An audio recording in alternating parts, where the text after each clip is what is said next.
back to another episode of CaN, Gallant IAS and News Analysis. So let us look into today's topic. I have with me about 8 topics today. From yesterday's newspaper, we have the 3 topics. Taking giant leap in the new ethics in the outer spaces, mainly relating to the moon and other celestial bodies which we are the earth and other organizations like NASA, ISR are actually aiming to explore and such. Then we have the Abraham Accords. It's been actually 3 years. So we are actually looking forward Abraham Accords and how it has actually positively affected India. Then we have the TrueNat test. It is actually used to detect TB, but now they are actually changing it to test Nipah virus in Kerala as well. This is approved by ICMR. Then we have the India-Canada relationship. In the last 2 newspapers, last 2 to 3 days newspaper, you might have seen how there is a lot of problems relating India and Canada relationship. We will be looking into the reasons, causes and why it's actually the historical background leading to this issues right now. Then we have the UN Climate Action Summit. Then we have the India Cooling Action Plan. We have the Punji scheme and Pamban Bridge. These are some of the prelims topics that you should also look into. So let's move on to the first topic without taking any more time. Taking a giant leap for a new ethics in outer space. So this article primarily talks about like 2 things. The author is actually giving us an example about Antarctica, and with that he is actually stating about how a future treaty should come for an outer space, especially if we are talking about moon. So that is how it is talking about. So first the author is talking about the history of Antarctica. So if you are looking, before 1990s nobody has actually been to Antarctica or actually explored it. By 1910, 1912 people are coming out to saying that come on, let's go and see the Antarctica and let's be the first person to actually visit the Antarctica. So 2 people, namely Robert Scott and Ronald Amundsen. These are 2 people, Robert Scott from Britain and Ronald Amundsen from Norway, and these 2 people like individually they are thinking like let's go to Antarctica and be the first person. So they actually go with the team to Antarctica. Robert Scott actually reaches first in Antarctica, but the problem is that he actually dies with his crew there because of some climatic actions and failures. They actually die. So it becomes Ronald Amundsen becomes the first person in history to actually land in Antarctica. So what they do is that they actually change the name of Antarctica. They renamed South Pole as Polheim, the pole home in nose, that is what it's called. South Pole was named as Polheim. Then the Antarctic Plateau was actually renamed as King Haakon VII Plateau. It is actually renamed with the King of Norway. So such introductions has actually came in Norway. So when Norway actually first visited, it was like people like the other countries like Britain, like Argentina, Chile, France and New Zealand, all the other countries also wanted to go and explore Antarctica and claim territory of their own as well. So in 1939 what Norway did is that they actually claimed a vast majority of area. Now this area what they claimed was close to 1/6 area of the total continent. So that is the area that has been claimed by Norway, and this area that was claimed by Norway was renamed as the Druing Maudland or the Queen Maudland. This was close to about 1/6 of the total continental area. So if you are looking a lot of countries like in Antarctica, as I have told you, not just Norway and Britain, other countries like Australia, Argentina, Chile, France and New Zealand actually claim certain territories and parts of Antarctica. So in 1959, a US president actually talked about claiming a much more peaceful transaction or peaceful territorial integrity within Antarctica. So they actually called for an Antarctic conference so that all the countries, all the 12 countries within which has active role in Antarctica could come together to frame some rules and regulations that they should actually maintain within Antarctica. So what that is the important thing which comes into Antarctica. So as I have told you, in 1959 the US President Eisenhower actually convened an Antarctic conference with the 12 active countries that is present in Antarctica region. And in this conference, Argentina claimed that the atomic explosion should be banned in Antarctica. Now you see 1959, 1950, since we can see there is an emergence in Cold War. Also the technology of nuclear technology has been developing since then. So America has been actually using Antarctica for their atomic explosion and testing as well. And this actually gave a little much fear to Argentina, and they stated that such atomic explosion should be banned in the Antarctic region. Now US was not happy about this claim that has been made by Argentina. So US put forward like if any test is actually coming, there will be prior notice released, so that all the people, all the countries who are there has territory in Antarctica would know that we are actually conducting an atomic explosion. But this was not accepted by other countries, and many other countries like Australia and New Zealand actually accepted the claims of Argentina. So this Antarctic Conference, they passed a treaty stating the peaceful use of Antarctica and not use it for any military purpose or a nuclear explosion purpose and such. The use of Antarctica should be for peaceful purpose, as well as they actually agreed to develop research on scientific stations up in Antarctica. Up till now, there are actually 55 research stations, Antarctic research station that has been established there, and India has 3 such research stations, that is the Bharati, Dakshin Gangotri and Maitri. So these are the 3 Antarctic research stations that India has. If you are looking in Arctic, we have the Himadri. So that is what is actually stated. Freedom of scientific research in Antarctica and the peaceful use of science. So this is something which you have to keep in mind. Currently there are 54 parties, and India is actually a member to this party, to this Antarctic Treaty as well. So the author is claiming that what should be happening to Moon Rao. He is mooned in New Antarctica. You saw initially every people were actually going to Antarctica, they were claiming the territory, and then there was actually a requirement so that all the territory can be concluded, and we can actually put unframed regulations to that. Now Moon is certain cases we are going through the phase of Antarctica, Moon is in that phase. Like a lot of we have the Chandrayaan 3, then we have the Luna 25, Japanese mission is coming up. So because of it, and then there is NASA Artemis mission. So a lot of mission is actually focused to Moon now. So there is a lot of territory claimed in Moon.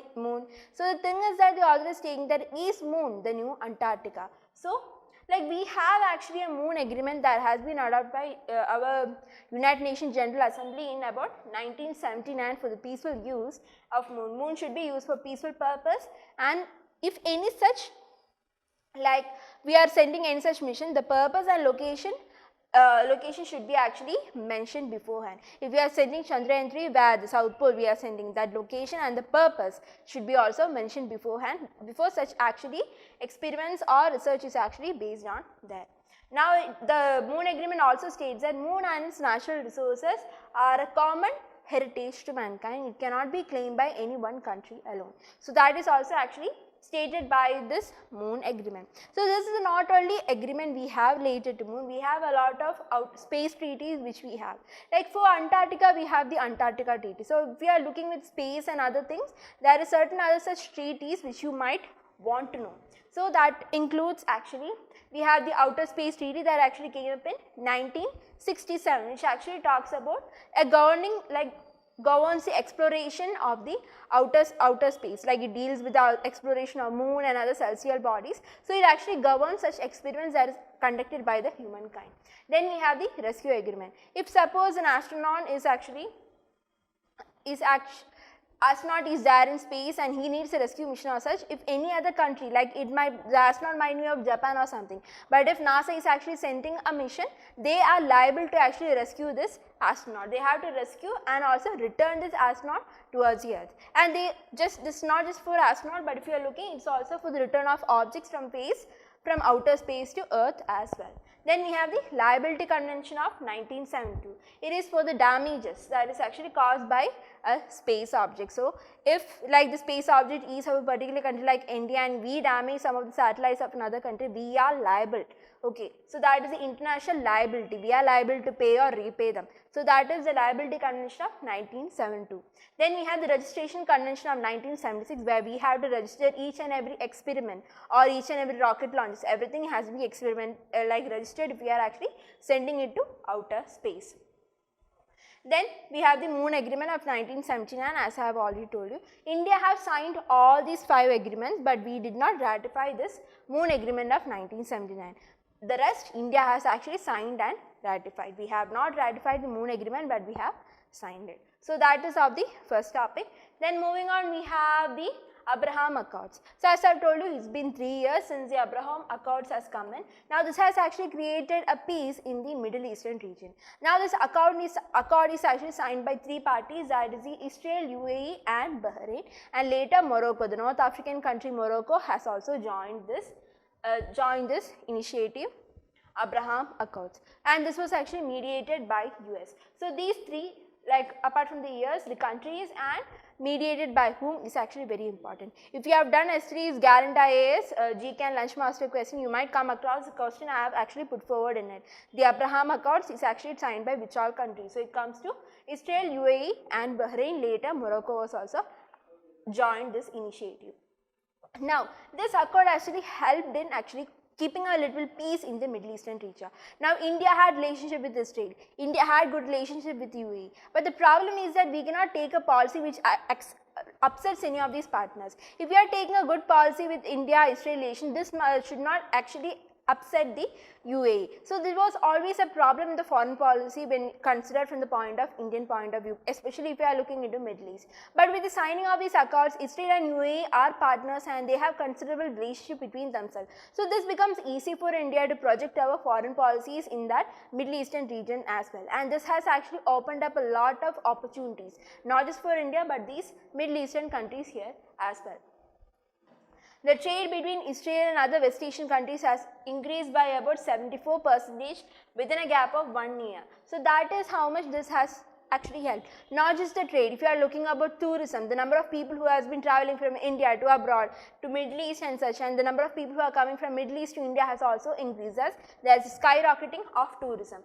Also in 2021, visit from Israel to UAE has increased from 172%. So that is how the relationship has been skyrocketing. So the another thing which we need to know is how is actually India benefited from all of this. So looking, the benefits for India is that we have a large population, especially Indian diaspora that is based on this Middle Eastern region, like a lot. So because of this relationship that has been improved, the number of Indian diaspora that is actually visiting the Middle Eastern has actually also doubled. There is direct flight connection established between UAE, Israel and Bahrain. Now this actually proved us, this actually helped the Indian diaspora, especially students and other migrants who are visiting in this Middle Eastern region. Direct flight system was actually opened up, and also ease of travel for students, as I have told you. Then they are actually joining towards Israel and Jordan had put forward a lot of green and blue agreements. Now Jordan will be providing solar powered electricity to Israel, about 600 megawatts of electricity will be provided by Jordan to Israel, which is generated from solar power plants. Then Israel will be giving Jordan 200 million cubic meters of water, desalinated water from Israel to Jordan. So such green and blue initiatives has been actually propagated by both these countries. So, and commercial collaboration, we know we talked about the I2U2. I2U2 is the India, Israel, UAE and USA. We knew about the I2U2 initiative that is actually started by all the 4 countries. There is a collaboration between countries, between companies and such, these are also happening. Then we have the benefit for use, as I have told you, it encourages in the education migration, and also for the collaboration job opportunities and such is actually very beneficial. So if you are looking here, here is Jordan, there is Israel, Jordan, and then we have EU here. So all these came in together, the third Arab. Now as per the agreement, UAE is to become the only third Arab nation that is actually going to recognize or have a fully diplomatic ties with Israel. So that is there has been lot of issues, especially because of Palestine issue, where a lot of Arab countries has not fully recognized Israel, and UAE is only the third country to actually recognize Israel as well. So with the Arab Accords, it becomes important so that there will be a peace in the Middle Eastern region, and we can see for 3 years it has been a success rate till now. Even with the Palestine issue going on, they are not completely stopping their negotiation or talks, it is still continuing. Palestine issue is just one part of the issue, but they are also dealing, and they are still having bilateral and diplomatic agreements and such till now. Now moving on, we have the TrueNat test. As I have told you, this TrueNat is actually used to detect the TB. Now this is a kind of new type of molecular test. In my later class, I have told you about the spear microscopy as well as the molecular testing. The spear microscopy was the first initially that has been used by India to actually test TB. Now this is not very accurate, and it does not actually tell us about this multi-drug resistant kind of TB cases. Now for this this molecular test has been introduced by the WHO, so that all the countries should be using molecular test to test the number of TB cases in India. This molecular test can actually detect TB in within 1 hour. They can also actually detect this multi-drug resistant kind of TB also. This rifampicin drug which is actually talking about is a drug especially to treat this multi-drug resistant. Even this rifampicin drug like this multi-drug can be also tested and can be found using this TrueNAT TB test. So, this is actually developed indigenously in India. It is developed by Goa based diagnostics that has introduced ICMR, that has introduced the TrueNAT, and it is accepted by our ICMR. It gives us high diagnostic accuracy for every TB cases that has been actually diagnosed with this machine. Now, Kerala as per the ICMR is actually going to use this TrueNAT to actually detect the case of Nipah virus. We need more testing in case of Nipah virus because it has been spreading and a lot of people has been affected by this Nipah in Kerala. So, it is important that we actually scale up the testing so that we know the number of people who are actually affected by Nipah. So, ICMR has actually approved the use of this TrueNAT test to detect Nipah cases in India. This means that the NIV, the Nipah virus diagnosis, can be performed by more labs in the state. So, this can be used in more labs, it can be used for Nipah detecting and also TB detecting. So, a double feature along with this. Now, moving on, we have come to today's news article. We have the India-Canada relations, which are the main important things which we need to discuss in the newspaper. Now, so what is actually happening? You know, the Canadian Prime Minister Justin Trudeau actually visited India for the G20 summit. But recently there has been a lot of allegations that has been placed by the Canada over India over the killing of Hardeep Singh Nijjar. Now, this Hardeep Singh Nijjar is actually the head or chief of the Khalistan Tiger Force. Khalistan Tiger Force. Now, this particular Khalistan Tiger Force is termed as a terrorist organization under UAPA. This is a terrorist organization. So, the Canadian Prime Minister Justin Trudeau is stating that Indian RAW agency actually sent people to kill this particular person, Hardeep Singh Nijjar, in India, and Nijjar person who is actually the head of Khalistan Tiger Forces. So, now this is a very serious allegation that is actually portrayed by a friendly country like Canada towards India. So, alleged Indian government, now this is actually stated that like it is a very serious allegation you have to consider. Now, if a good friendly country like Canada is putting a certain allegations over India like this, now this actually brings out the point that the sovereignty of Canada was actually violated by India. By we are sending a person to kill a person in that Canadian soil, it is equal to violating the sovereignty of Canada. So, this allegation becomes pretty much serious, and India has actually stated that we haven't done anything regarding this, and India has actually blocked any kind of allegations against India as well. So, as this is this KTF is actually a terrorist organization which is actually made a terrorist organization under our UAPA, and Canada like recently, not just this, because there has been like a lot of degradation of friendly relation or the bilateral relationships. If we are talking about what happened is that the Canada actually stated the raw chief present in Canada. So, in every country we will be actually keeping a raw chief so that we can maintain the integrity and sovereignty of their own countries. So, what Canada did is that they named out the Indian raw chief that was actually research and understanding chief that was actually present in Canada. So, thing is that usually this kind of thing is done by hostile neighbors. Like if we are talking about India and Pakistan, we might do that. We might name out the chief from Pakistan and Pakistan may name out our raw chief.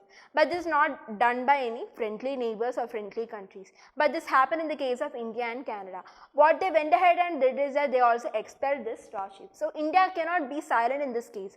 So, India also had to expel the Canadian chief who was actually present in India as well. And then moving on, there was actually travel advisories that was placed from both sides, and India also has suspended the visa services to Canada. Now, this is actually a very low point where we have like since the 1980s. This was actually much lower than what we have actually witnessed during the 1980s. That much low our relations, the Canadian and India relations has actually gone down, and more than this, India has actually labeled Canada as safe haven for terrorists. Now, usually we use this for actually Pakistan. We actually claim that Pakistan actually shield the other terrorists and they act as a safe haven for these terrorist groups. Now, India has also alleged that Canada was acting as safe haven for terrorists like Khalistan group. So, that is also a very other serious allegations that both the countries has placed among themselves. Now, moving on the historical background of the Khalistan. Khalistan issue is the main issue that has prompted this kind of aggressive relationship between both the countries. So, we need to look a backdrop into the Khalistan movement, not from an Indian point of view, but from the foreign point of view, how they have been operating in the foreign. So, if you are looking, the Khalistan movement is actually a separatist movement that originated in Punjab during the 1960s and 1970s. So, it is a separatist movement. Only a few like extremist leaders was actually into the separatist movement. Majority of the Sikhs were actually inside with the Indian population. But in the long run, what they did that they actually portrayed communist ideologies. The entire movement changed into some communal anger. They started recruiting more and more young people. They changed their mind with things that India is actually not looking for the concerns of Punjab and such. So, all this indoctrination happened between the younger generation in the Punjab as well, and then it took a very huge turn. So, this is not restricted just to Punjab. There is a lot of Sikh population or Khalistan forces acting outside India, especially you can talk about Canada, where there is a lot of people like Canadian forces present in outside as well. So, to add fuel to the fire, what Pakistan did is that they started a covert operation regarding this.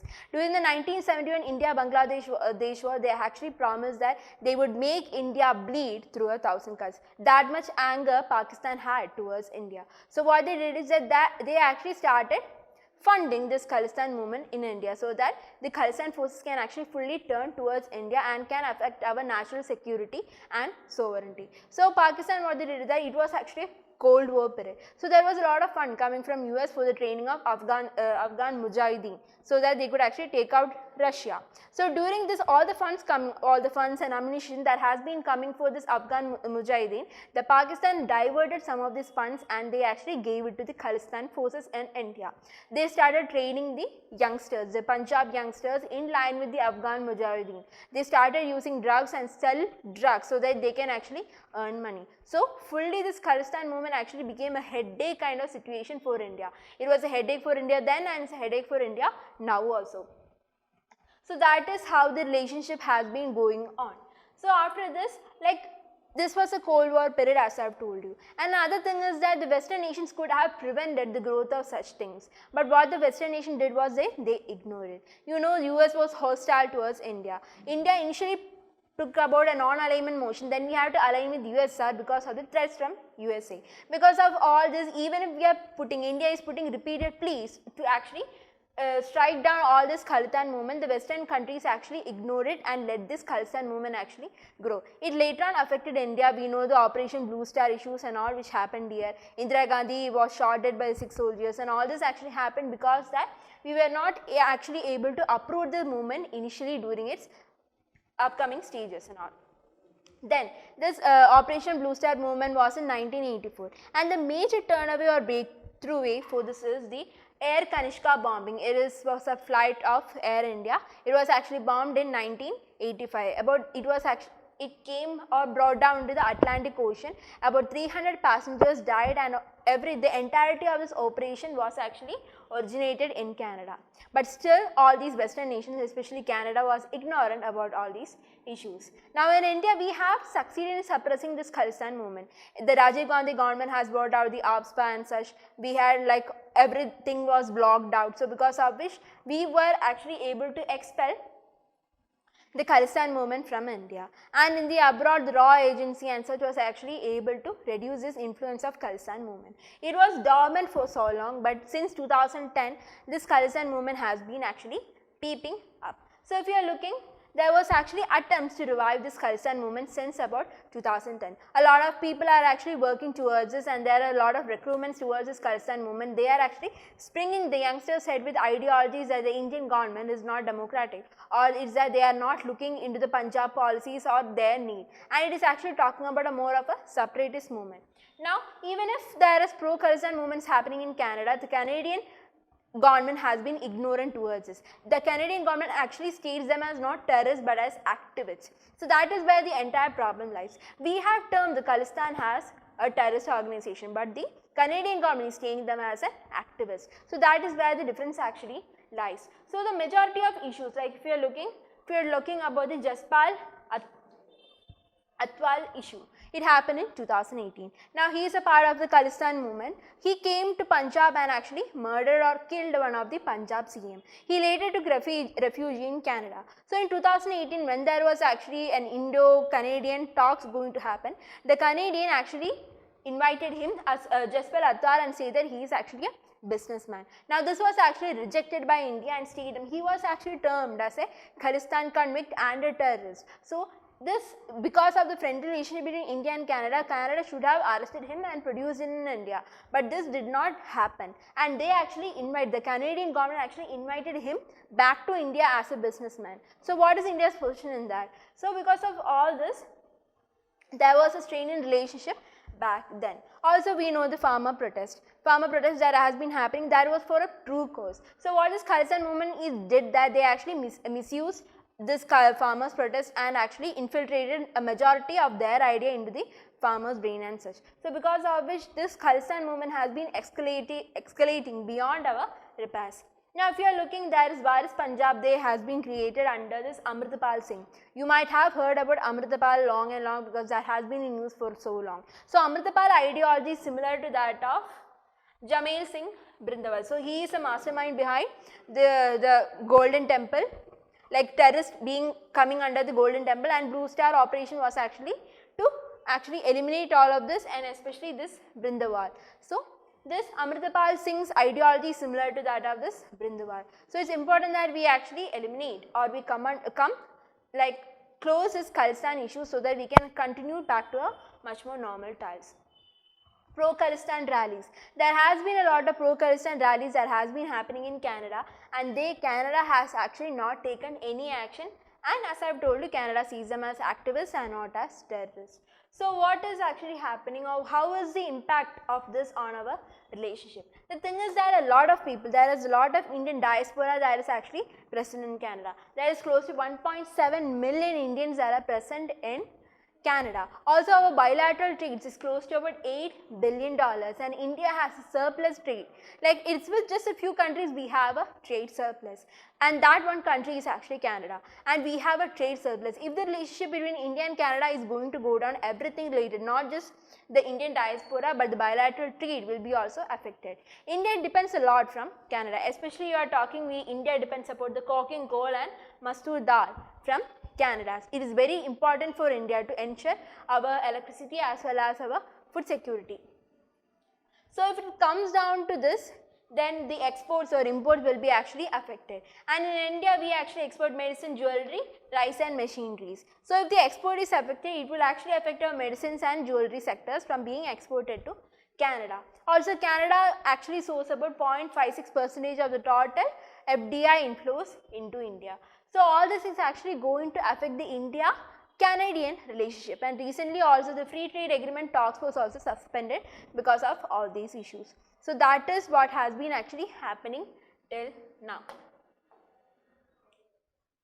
So that is on about this India-Canada relationship. We have talked about the problems, historical background and how it will impact. So in the future we will know how it's going to actually turn. Will India and Canada go back to a normal relationship? Will Canada actually address the issues with the Khalistan Tiger Force? The Canadian government are not doing anything because this Indian diaspora in Canada is actually a very big vote bank for them. So they don't want to upset this Indian diaspora so that it will actually affect their vote banks as well. So it's very important that they actually acknowledge the issues that is actually going on in Canada with respect to the Khalistan movement, so that India and Canada can actually come back to a much more genuine relationship. Then we have the UN Climate Action Summit. Now the purpose was, this was part of the United Nations General Assembly. The part was actually to introduce or update the national determined contributors as a part of the Paris Agreement. So it was stated that all the NDCs that has been present is actually not good, so that we can, with the present state of NDC commitment, we cannot reach a net zero carbon by 2050. It is important that all the countries update their targets and their domestic targets and the international targets, so that we can actually achieve net zero targets by 2050, in the case of India by 2070. But the problem is that the three major polluters, India, USA and China, has not attended this meeting. It was only represented by 34 countries and 7 organizations. The thing is that India had already updated our NDC. We have actually stated out reducing our emission intensity by 45% of GDP from 2005 levels by 2030. We have also stated that 50% of the electricity will be coming from the non-fossil fuels, and also we have actually increased the additional carbon sinks from 2.5 billion to 3 billion. So that is how India has actually updated a commitment in 2022 itself. So it's like thing is that India has already updated and India didn't feel like a need to actually go in and make an attendance here. So that is what has happened. The main three greenhouse gas emitters, India, China and US, were actually absent, and there was actually UN Climate Action Summit where all the countries actually were update their net determined contributors as part of the Paris Agreement of 2015. Then we have the India Cooling Action Plan. The thing is that the Indian households actually account for 1/3 of all the electricity consumption. Because of all the climate change, the heat waves and condition, we are actually depending upon a lot of cooling equipments, especially you are looking for fan and AC as such. But the Bureau of Energy Efficiency has already actually made the light much more efficient. Like we have replaced light with LEDs and such, so we can actually bring down the greenhouse gas emission, and that is more energy efficient. But no such thing was actually, no such energy efficient measures was taken with regarding of fans. So that is what the entire article is talking about, to bring in more technological innovation so that they can make the fans much more environment friendly and could reduce the greenhouse gas emission that is present.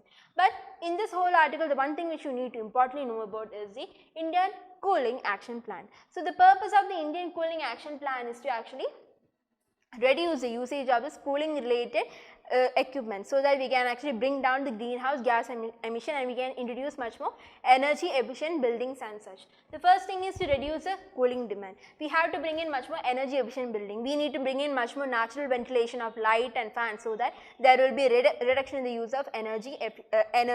That is some of the things which we can actually ensure into the energy efficient building codes and such.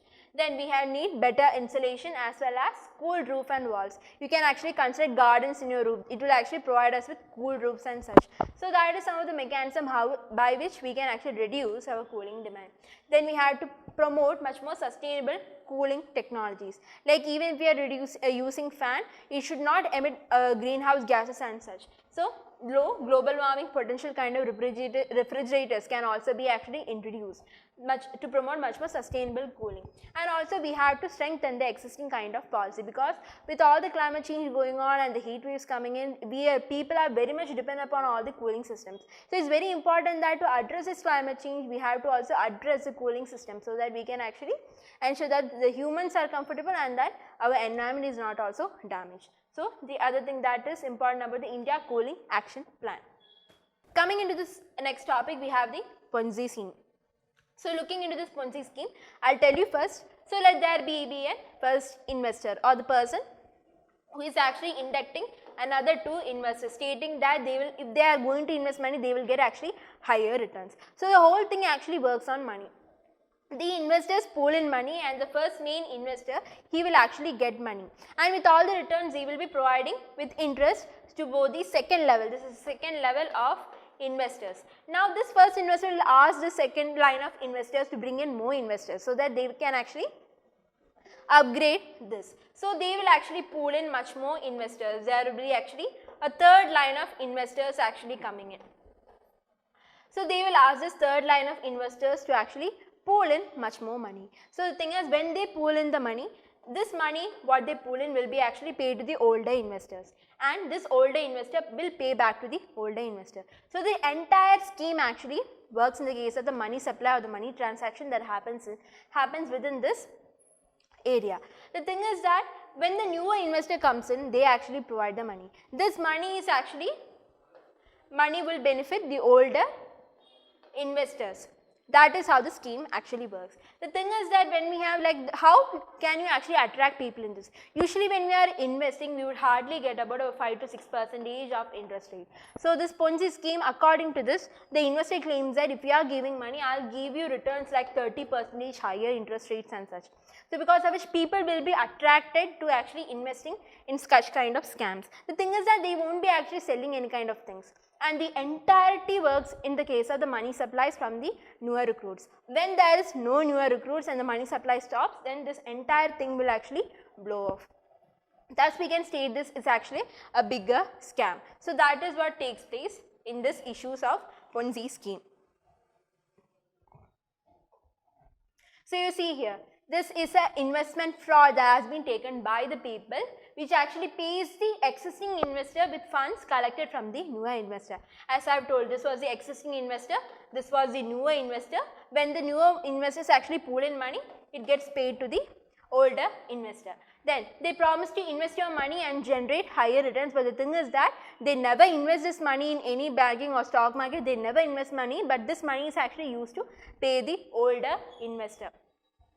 Thus, the fraudulents do not invest the money. That is where all the problem starts. It requires a constant flow of money supply to survive. When the money supply stops or the new recruitment stops, the entire schemes actually fall down and collapse. Now, this Ponzi scheme is actually named after Charles Ponzi. Now, he used actually duped the investors in 1920 with a postage stamp speculation scheme. So, this actually named as per Charles Ponzi, and this Ponzi scheme is actually banned as per the Banning of Regulation Deposit Scheme Act of 2019. This Ponzi scheme is actually banned in India. So, that is one of the base of this Ponzi scheme. Then we have the Pamban Bridge. This is the last topic. We have the Pamban Bridge. Now, this is a colonial era bridge. This has been constructed by the British. This is in news because the construction of this bridge has been delayed as such. You can see this is the bridge right here. It is actually a sea bridge. This is first kind of sea bridge that has been actually made in India, and this sea bridge is connected. It is actually a railway bridge. It is actually connected from the Rameshwaram in the Pamban island to that of the mainland Tamil Nadu. So, that is how the bridge connects. Now, this connects one of the Rameshwaram, that is one of the Char Dhams. We have the 4 Char Dhams. In the north we have Badrinath, in the west we have Dwaraka, in the east we have Puri, and then in the south we have Rameshwaram. So, it connects the all four Char Dhams pilgrimage site. So, that is Rameshwaram is one of the Char Dham pilgrimage site. Now, this bridge can be actually lifted up so that all the ships can actually pass underneath through this. So, that is one of the main highlights of this Pamban Bridge. The bridge can be lifted up so that all the ships can actually pass underneath it. But the problem here is that the construction has been delayed, and there are other problems related to environment as well, because it is marine environment and there is a lot of corrosion happening, and also this area is actually cyclone prone area as well. So, because of which all the construction has been actually delayed, and this we can find in the newspaper brief. So, that is it for today. It has been a very lengthy session. So, I will be seeing you today on Sunday with Saturdays and Sunday news. Also, tomorrow you can, in the lunch time, 1 o'clock you can actually find CaN Lunch Masters. There will be upgradation about 5 to 6 questions in our Telegram channel Gallant IAS Official. So, please actually be present so that you can come and attend the MCQs that is posted on our official channel. So, thank you and have a nice day.